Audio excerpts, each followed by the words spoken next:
Itong agwat atin, binipilit palawakin.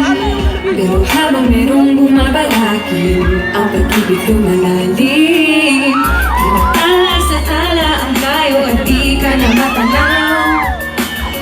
Ngunit bagang mahaba ay lalo kitang sinisigaw. Maging laot, walang takot na tatawirin. Kahit alin ay umabot sa papawirin. Sa mga takot, pinangako makakarating. Ikaw lang ay makapili. Gagawin ko ang lahat upang sa ulit, sa ulit, sa ulit ay tayo. Kailangan ko taain ang kilometrong layo. Sabay-sabay! Kilometrong layo. Kilometrong layo. Sumasalungat ang daigdig na tayo di magkasalubong. O dapat na ba akong makinig? Magpadala na sa daluyong. Dinalo sa halos, hindi ka na matanaw. Pagtapos mabarat ng galis, ikaw pa rin ikaw. Magiging lahat ng tawirin kahit alin ay makot sa papawirin. Sa dapat pinanakot makakarating. Ikaw lang ay makapili. Gagawin ko ang lahat upang sa huli, sa huli, sa huli ay tayo. Kailangan kong taain ang kilometrong layo.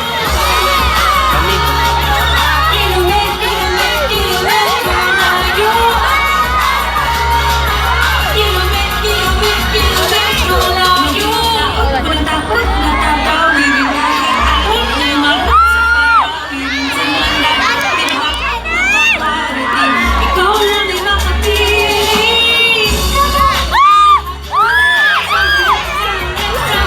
Ay tayo. Kailangan kong taain.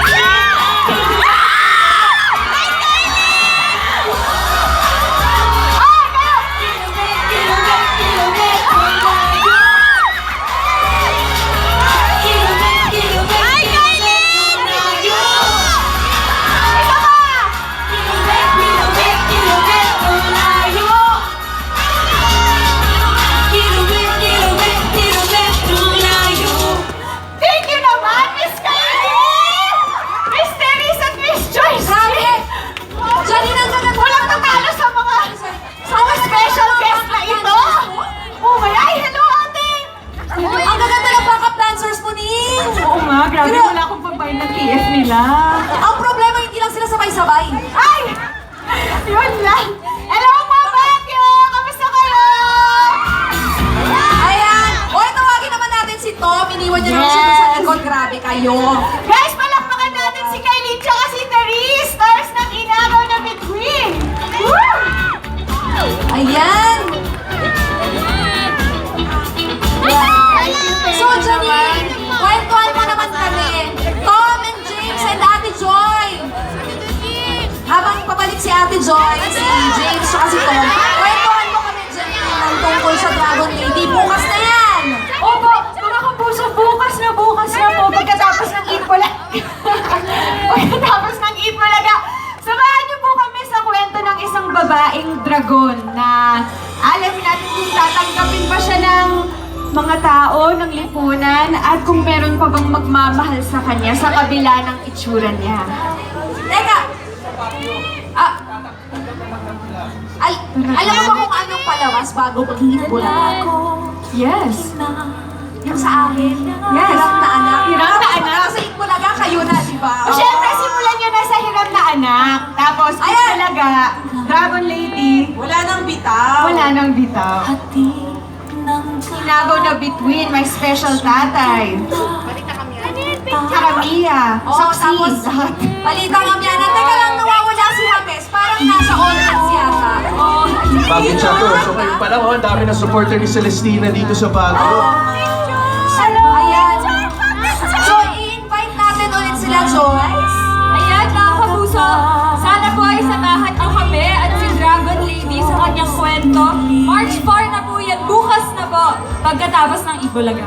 At Joy, kalilimutan, bukas na ang Dragon Lady. After Eid Bulaga,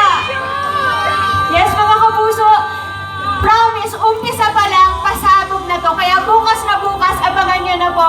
Mga 2:30 po pagkatapos ng Eat Bulaga, ang umpisa ng Dragon Lady. At sana araw-araw po, Lunes hanggang Sabado, magsama-sama po tayo. Bukas na po ang umpisa. At alam nyo, kapag bumuga na ang dragon, lahat po tayo ay magiging pusong mamon. Wow!